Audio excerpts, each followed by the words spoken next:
E aí, aluno, tudo bem? Seja bem-vindo a mais uma aulinha. Nós estamos preparando você aí para os concursos que você quer fazer, ou se você está precisando de um reforço em física, seja do ensino médio, seja do ensino fundamental, nós vamos fazer uma sequência de aulas aí, desde os fundamentos mais básicos da física até as categorias mais avançadas. Então, se você está aí no curso de engenharia, nós vamos fazer também playlists, né, voltadas para essas áreas, mas por enquanto estamos trabalhando aqui medidas e unidades. Né? Nas últimas aulas, melhor, na última aula, o que nós vimos? Nós vimos a dimensão das grandezas. Né? E quando a gente fala dimensão das grandezas, a gente está falando do quê? Da natureza das grandezas. E vimos três grandezas fundamentais, né? A saber, o comprimento, que a gente representa pela letra L, né? Nós vimos a massa, que a gente representa pela letra M, e nós vimos a dimensão do tempo, que a gente representa pela letra T maiúsculo. Né? E aí as grandezas vão ser derivadas dessas fundamentais, né? Dessas primárias aqui, tá? As outras grandezas. Por exemplo, velocidade. Quando a gente fala de velocidade, a gente está falando de uma grandeza que tem natureza, né? Então a gente simboliza assim, né? Só para relembrar, a natureza da velocidade é comprimento sobre o tempo. Né? A natureza da área, vamos escrever aqui área, né? A natureza da área é comprimento ao quadrado. E assim por diante. Né? Então, foi isso que a gente viu na última aula, a natureza das grandezas, né? Que a gente chama de dimensão nesse sentido. Tá bom? Vimos também algumas propostas, né, de como inferir resultados. Né? Por exemplo, a queda de uma bolinha, só revisando da última aula, né? Eu quero saber a velocidade de queda de uma bolinha. Então, vamos supor que ela sai de uma altura h e chegue aqui no solo, né? A bolinha aqui. Com que velocidade ela chega, né? Como é que eu vou determinar isso? Então, a gente faz o seguinte, faz uma análise da dimensão. Ó, dimensão de velocidade, né? Será que ela vai depender de uma proporção, de uma constante k, né? Pode depender da gravidade elevado a um expoente alfa, pode depender da altura elevado a um expoente beta. Será que ela depende do tempo de queda? Que eu estou simbolizando aqui por T. Né? Aqui o espaço acabou, mas deveria fechar um colchete, tá? E elevar um gama, tá? Vamos fazer embaixo.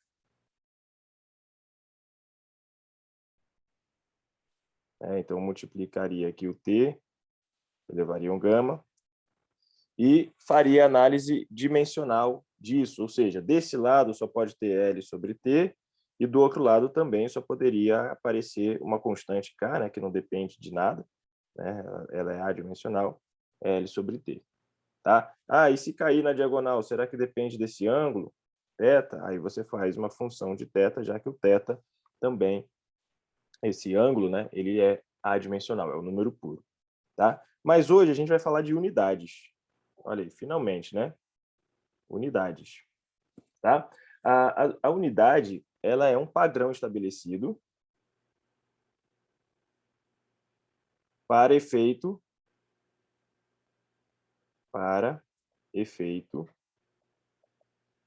de comparação. Tá? Então, quando eu quero medir alguma coisa, eu estou, na verdade, comparando, né? Comparando. Tudo bem? Eu estou comparando, tá? Eu vou desativar agora o meu vídeo para a gente ter mais concentração aqui no que está sendo escrito, tá? Porque essa parte aqui é a aula de hoje, a última foi só a revisão, então vamos lá. Beleza. Então vamos lá, continuando ao que a gente estava falando, né? As unidades, elas são padrões estabelecidos, né, para efeitos de comparação. Então, quando eu vou criar uma escala, olha que interessante. Eu vou criar aqui uma escala, tá? Essa escala normalmente é o seguinte: eu tenho o zero, né, da escala, o meu ponto de referência, uma crescente para onde eu digo que os valores estão aumentando, e associo essa escala a uma unidade, um padrão, tá? Já vou adiantar um negocinho que a gente vai ver mais para frente, mas esse padrão está relacionado a uma potência de 10 elevado a zero, já que 10 elevado a zero é 1. Tudo bem? Beleza? Então, é assim que a gente constrói uma escala, né, a partir de uma unidade. Por exemplo, vamos supor que essa escala seja de comprimento. A gente viu que o símbolo de comprimento é o L, né? O padrão para nós, na escala de comprimento, é o metro, tá? Beleza? Ah, mas agora não é mais uma escala de comprimento, é uma escala de massa. O padrão para nós, na escala de massa, é o quilograma. Ah, não é mais uma escala de massa, é uma escala de tempo. O padrão para nós, na escala de tempo, é o segundo. Tá? Então, dependendo da escala que a gente, da grandeza, né, da dimensão da grandeza, essa escala pode valer. Ah, é uma escala de temperatura. Aí a gente vai usar o Kelvin. Kelvin. Então, no curso de termodinâmica, a gente fala sobre essas escalas de temperatura, né? No usual, é o grau Celsius, também é uma outra unidade, né? Grau Celsius, uma outra unidade. Então, a gente pode dar temperatura também em grau Celsius. Em alguns países, Fahrenheit é o padrão da escala, né? Então, é o padrão que a gente usa para efeito de comparação, tá? Isso é unidade. Isso é unidade. Beleza? Então, vamos tentar fazer uma medida de comprimento? Vamos lá, vamos tentar fazer. Tá? Eu vou pegar aqui um pedaço de uma régua, só um pedaço dela. Tá? Eu vou pegar aqui esse pedaço. E aí você vai ver que esse pedaço é um pedaço exagerado. Ele está aumentado em relação à realidade. Tá? Eu vou dizer que aqui, por exemplo, é o 0. Aqui eu vou dizer que é o 1 mesmo, tá? Então, vou pegar o nosso padrão. Só que a nossa régua, na verdade, ela não é graduada em metros, né? Esse aqui seria 1 centímetro, né? Então, aqui no meio, a gente teria o 5, né? Claro que 5 partes de 10, né? E aqui o 1, 2, 3, 4. 1, 2, 3, 4. Tá? Então, essa aqui é a minha régua. Perdoa aí a falta de precisão aí nos tamanhos, mas é tudo do mesmo tamanho, tá? A gente vai supor que seja tudo do mesmo tamanho. É como eu falei, né? Esse 5 aqui, na verdade, ele é 0,5 centímetros. Ou 5 milímetros, né? 5 milímetros, tá? Então, eu posso dizer que 1 centímetro tem 10 milímetros, tá? Também é uma outra forma de fazer, ok? Então, vamos fazer uma medida. Vamos supor que eu tenho aqui uma barra. Vou pegar essa barrinha roxa aqui. Coloco o 0 no início da barra, tá? E aí faço a medida. Aí a barra bateu aqui, ó. Certo? Vou fazer a medida. Eu quero essa medida em centímetros, tá bom? Quero essa medida em centímetros. Beleza? Então, olha só, o que eu posso garantir? Eu posso garantir que ela tem 0,6 mais um pedacinho. Né? Ela não tem exatamente 0,6 e nem exatamente 0,7. Tá? Então, eu vou começar. Vamos lá. Ela chegou no 1 centímetro? Não. Então, o primeiro algarismo aqui vai ser o 0. Ok? Ela chegou no 6? Sim, chegou no 6 milímetros, né? Então, posso colocar aqui 6. Ela chegou no 7? Não, né? Só que eu não tenho nenhum tracinho para dizer aqui. Esse tracinho aqui não existe, né? Onde que ele está marcando. Então, esse próximo algarismo aqui, que eu vou colocar, sei lá, olhando aí e tal, vou colocar aqui 4. Esse próximo algarismo, eu vou chamar de algarismo duvidoso, porque eu não tenho certeza dele na minha medida. Tá? Eu não tenho certeza dele na minha medida. Ok? O melhor seria colocar 5, né? Em vez de colocar 4, vou colocar 5, mesmo que não esteja na metade. Por quê? Porque, como é duvidoso, eu chuto naquilo que eu tenho uma noção melhor de como trabalhar. O que eu quero dizer com isso? Eu quero dizer com isso o seguinte: se você lê uma medida, por exemplo, um comprimento lá de uma sala, e ela está escrita assim, ó, 7 metros, significa que a gente está entendendo essa medida entre 6,5 metros e 7,5 metros. Nós físicos entendemos a medida assim. Agora, se você lê esse mesmo comprimento L como sendo 7,0 metros, a gente já entende essa medida como sendo entre 7,0, 6,95, que é um vírgula, metros, tá?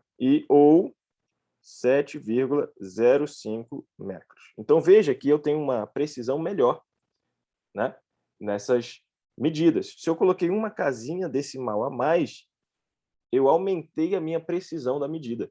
Por causa de uma casinha decimal, eu peguei a precisão na casa dos centésimos, né? Então, ele está entre 6,95 metros e 7,05 metros. Tá? Então, olha aqui, que não tem casa decimal, ok? Eu tenho um alcance, né, da medida muito maior, né, de meio metro. Isso é muita coisa. Você errar por meio metro, dependendo do armário que você quer fazer nessa sua sala, ou das disposições dos móveis, isso é muita coisa, né? Então, eu preciso de instrumentos que me deem essa casa decimal. A régua, a fita métrica, a trena, são instrumentos que me dão precisões até melhores do que essa, dependendo do instrumento. Tá? Mas a nossa régua, ela não cabe aqui, ó, a segunda casa do centímetro. Ela só cabe até a primeira casa do centímetro. A segunda casa do centímetro é duvidoso. Tá? Então, essa precisão eu não tenho. Então, se colocar 5, colocar 4, colocar 7, colocar 6, é indiferente. Né? Claro que vai muito de cada um, porque é um algarismo duvidoso. Tá? Beleza. Então, esses algarismos que compõem essa medida, né, o duvidoso não entra. A gente chama de algarismo significativo. Algarismo significativo. Significativo. Tá? São os algarismos que compõem a medida de fato. Tá? O Paul Tipler, no livro dele, de Física 1, né, Física Básica 1, ele diz o seguinte: algarismo significativo é todo o dígito, excetuando-se o zero, quando separa a casa decimais, cujo valor se conhece com certeza.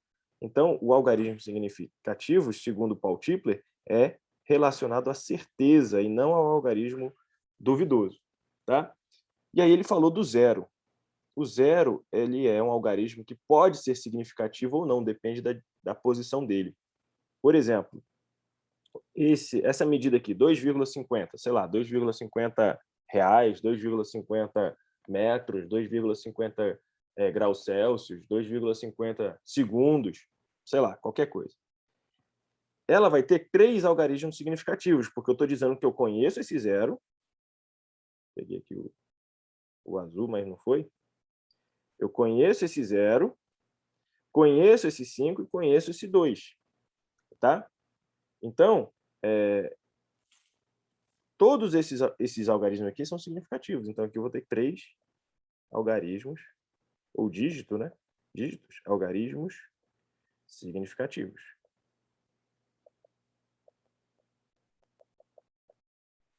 Agora, preste atenção nesse número aqui, ó. 0,000103. Veja que esses zeros aqui, ó, eles só estão indicando casas decimais. E aí foi o que a gente leu nas palavras de Paul Tipler, né? Todo algarismo significativo é todo dígito, excetuando o zero quando separa casas decimais. Então, esses zeros aí só estão separando as casas decimais, eles não são significativos. Para a gente, os significativos serão esses aqui apenas. Ó. Então, também são 3 algarismos ou dígitos, que não vai caber, algarismos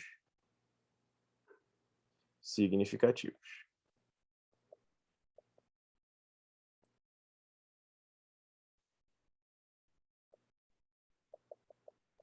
Também são 3 algarismos significativos.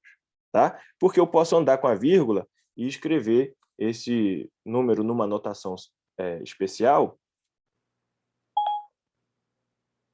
Tá? Eu posso andar com a vírgula e escrever esse número numa notação especial, que a gente vai chamar de notação científica, que é um tema para a próxima aula aí.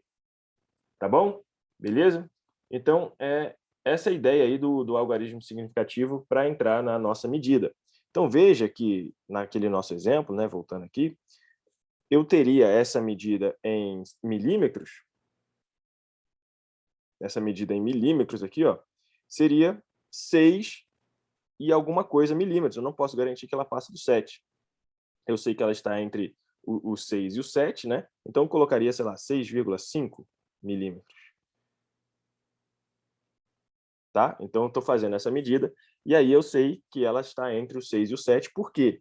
Porque eu estou indicando que esse cara aqui, ó, é duvidoso.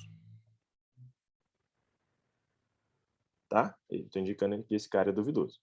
Tá? Normalmente, a gente associa em qual casa o duvidoso aparece na barra de erro, né? E se você já está fazendo um curso de tratamento de medidas experimentais, né, com mais profundidade, né? Você indicaria esse erro assim, ó, né? Tá? Então aqui eu estou dizendo que, na verdade, a primeira casa decimal ela não está dentro da margem, não. Tá? Então aqui estou dizendo que esse número está entre 6 e 7, essa medida está entre 6 e 7. É uma outra forma de expressar que o algarismo, melhor, né? O algarismo 5, ele é duvidoso, porque ele está dentro da margem de erro, né? Da minha medida, né? Do meu instrumento. Claro que se eu tivesse um instrumento com mais tracinhos, ele seria mais preciso, então o algarismo duvidoso andaria casas à direita da vírgula, né? Casas decimais. Tá? Então, o meu algarismo duvidoso estaria mais longe da vírgula, trazendo mais conforto, vamos dizer assim, na precisão do instrumento, né? Então, às vezes você precisa de um instrumento assim, eu quero saber a espessura de uma folha. Então, você vai pegar um instrumento que te dê essa margem de medir a espessura de uma folha. A régua não é um instrumento para isso. Então, com isso, a gente cria instrumentos voltados para cada necessidade, tá? Para cada necessidade. Tudo bem?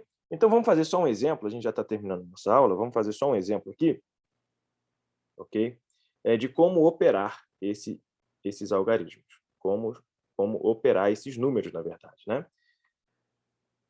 E aí vai facilitar a nossa vida nas operações. Às vezes, a gente acha que tem que carregar todas as casas decimais, né? Por exemplo, eu tenho uma medida lá do raio de uma circunferência e eu quero saber o perímetro dessa circunferência. Aí eu vou na calculadora, pego 2 vezes π vezes o raio dessa circunferência, né? Isso aí é a formulinha que a matemática nos ensinou. E aí a gente tenta pegar o π com 10 casas decimais, ou então a calculadora mesmo, dependendo da programação dela, já te dá as infinitas casas decimais, né?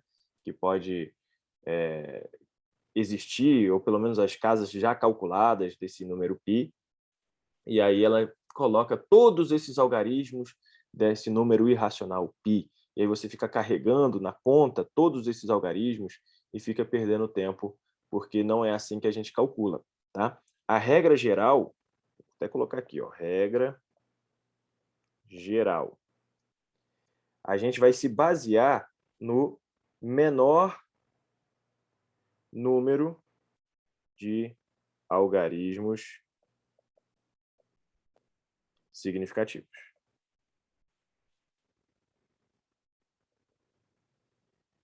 Tá? Então, vamos supor que você vai medir o comprimento e a largura de uma sala para calcular a área e verificar quantas cerâmicas serão necessárias para preencher aquele piso, né? Aquele chão. Tá? E aí você mediu uma medida aqui, né? Uma dimensão, deu 7 metros. E a outra dimensão que você mediu, vamos colocar aqui bonitinho, mediu assim, deu 6,53 metros. Você usou instrumentos diferentes, né? E aí você agora quer saber a área compreendida aqui, ó, entre o 7 e o 6, tá? Então, você quer saber essa medida aqui, deixa eu melhorar. Quer saber essa medida vezes essa, né? Então, como que a gente faz isso? Para saber essa área, multiplica a base pela altura, né? Mas veja que o 6,53 tem 3 algarismos significativos. Então, a medida do comprimento do 6,53 tem 3 algarismos significativos. E a medida da largura deu 7 metros só. Não tem vírgula, né? Não tem casa decimal. E aqui só tem um algarismo significativo. Então, a gente faz essa conta assim, ó, 7 vezes 6, porque a regra é o menor número de algarismos significativos. Tá? Alguns vão querer arredondar para 7, né? Porque está 6,5, então o 5 arredonda para cima e tal. Aí a regra de arredondamento depende muito de cada situação. Nesse caso aqui, pelo bem, né, do preenchimento da área, faz sentido você fazer 7 vezes 7, né, porque aí você sobra cerâmica e não 7 vezes 6, em que falta cerâmica. Então, você pode calcular 7 vezes 7. Tá? Então, faz bem você errar para cima, arredondar para cima nesse caso. Mas, como a gente só queria calcular, né, exemplificar aqui, 7 vezes 6 também é uma boa estimativa da área dessa região. Tá? Se eu quisesse utilizar todos os algarismos significativos, eu teria que ter um instrumento que me permitisse medir esse comprimento como 7,00, tá? Ou 7,12, sei lá, qualquer coisa desse sentido, tá bom? Beleza? Mas o importante é que para fazer com todos os algarismos significativos, eu preciso de instrumentos que me permitam usar todos os algarismos significativos. Se eu só tiver se eu tiver quantidades diferentes para algarismos significativos, eu uso o menor. E o mesmo raciocínio vai para as outras operações, tá? Para soma, para subtração, para divisão, ok? Então, a gente vai ignorar os algarismos significativos, ou melhor, os algarismos não significativos, tá? Sempre vai se basear naquele que tem a menor quantidade de algarismos significativos. Tudo bem? Então, eu poderia fazer esse produto, né, de área como sendo 7,00 vezes 6,53, aí aqui normal, tá? Sem nenhum problema para calcular a área, teria algo até mais preciso, né? Só que não é assim que a gente faz na prática, a gente sempre calcula mais ou menos e põe 10% em cima para sobrar cerâmica. Mesma coisa quando vai pintar parede. A gente lê lá no rótulo, uma lata tem 2 demãos sei lá, por metro quadrado. Estou inventando, eu não sei como é que é, né, os valores. E aí você calcula a área das paredes e fala assim, eu vou precisar de umas 3 latas. Só que aí você acaba comprando 4, ou então 3 e uma menorzinha, para garantir sobrar, né? Porque faltar pode ser prejudicial aí para o tempo da obra, enfim, coisas relacionadas ao cotidiano, tá? E aí, tudo bem? Aqui a gente já aprendeu na aula passada a dimensão da grandeza. Hoje a gente aprendeu as unidades, né? Vimos que nós temos aí um sistema de unidades, né? Então vou até revisar isso aqui porque é importante. Sistema internacional, tá? O sistema internacional de unidades, ele pega o comprimento e associa ao metro, ele pega a massa e associa ao quilograma, e ele pega o tempo e associa ao segundo, tá? Então essas são as unidades do sistema internacional, tá bom? São as unidades do sistema internacional. Existem outros sistemas, né, em que que o comprimento, por exemplo, é dado em centímetros, a massa é dada em grama e o tempo em segundo também, tá bom? Também existe esse sistema, mas não faz parte do Sistema Internacional de Unidades, essa galera, tá? Faz parte de outro sistema, sistema CGS, tá bom? Então, vamos dizer assim, historicamente, cada região tinha um sistema de unidades, e aí isso trouxe problemas, tá? Quando se criou o sistema internacional, adotou-se esses padrões como medida, tá? E o legal dele é que ele é base 10. Já estou adiantando aqui também parte de outras aulas, porque é importante isso aí. Tá bom? Beleza? Então é isso aí, pessoal. Fica aí com essa parte de sistema de unidades, tá? E especialmente essas 3 grandezas aí, tá? Comprimento, massa e tempo, tá? Em que tem dimensão fundamental, né? O comprimento tem dimensão fundamental, a massa tem dimensão fundamental, o tempo tem dimensão fundamental, e as unidades relacionadas a essas dimensões. No sistema internacional, o comprimento é metro, a massa é quilograma e o tempo é segundo. Se você tiver que resolver um exercício e não tem nada escrito a respeito de qual sistema utilizar, adote o sistema internacional. Tá? Adote o sistema internacional. A gente vai inferir que o sistema internacional é o que está sendo utilizado. Ok? Na próxima aula, a gente vai ver como que transforma unidades, como que a gente cria múltiplos e submúltiplos desse sistema. Tá? Então, a gente vai começar a trabalhar mais, com mais, como é que eu vou dizer, com mais profundidade no sistema internacional. Tá bom? Então é isso aí. Até a próxima. Fica com Deus. Bons estudos.